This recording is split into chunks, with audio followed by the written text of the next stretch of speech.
오늘은 하포마을 버스 정거장에서 하나님의 말씀을 선포해 드리겠습니다.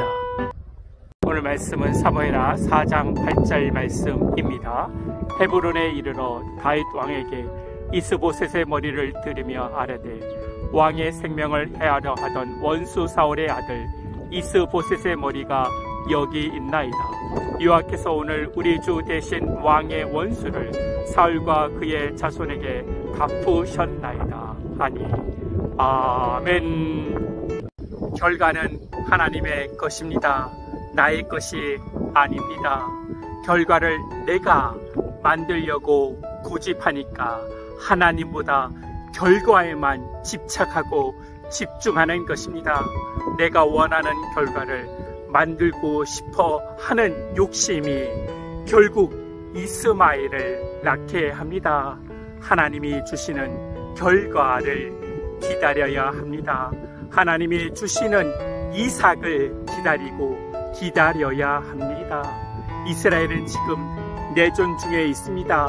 그런데 지금 11지파의 실질적인 권력자인 아브넬 장군이 다윗에게 항복하러 온 것입니다.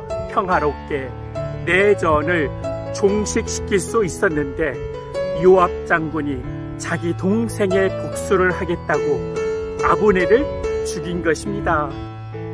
평화롭게 이스라엘이 하나가 될 수 있었는데 요압 장군이 자기 동생의 복수를 하겠다고 아브넬을 죽인 것입니다. 이것이 다윗이 요압 장군을 시켜서 아브넬을 죽였다는 오해가 되는 것입니다. 그 오해를 풀기 위해 다윗은 진심으로 아브넬을 슬퍼하며 장례 준비를 잘해 줍니다.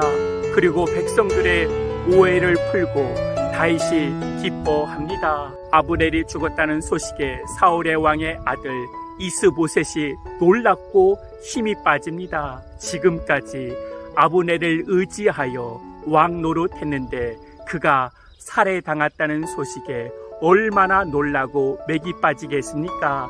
그런데 아브넬의 군사를 지휘해온 바나와 레갑이 허스와비 왕 이스보셋을 죽이고 그의 머리를 들고 다윗에게로 간 것입니다.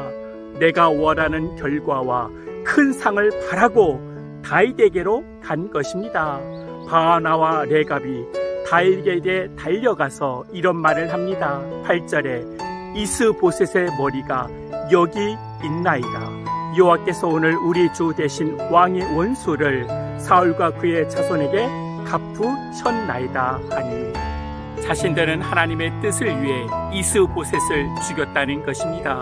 하루속히 내전을 끝내고 통일된 이스라엘을 위해 하나님의 뜻을 행했다는 것입니다.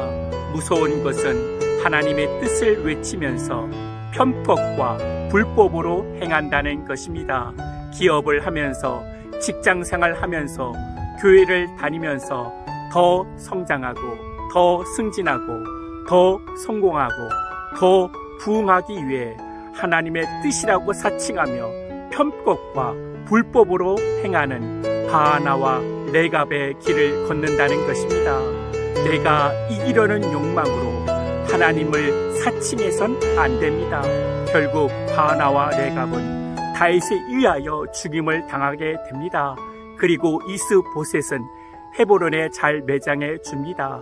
내가 집착하는 결과를 내려놓아야 합니다. 결국 하나님의 뜻대로 됩니다. 나의 욕심으로 더 어렵게 힘들게 하지 마시고 말씀으로 내가 죽어지고 십자가로 살아가는 것이 진리의 길입니다.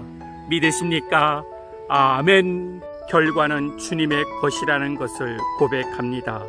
욕심으로 신앙생활하지 않게 하여 주시고 매일매일 내 욕심을 비워 하나님으로 가득 채워지게 하여 주시옵소서.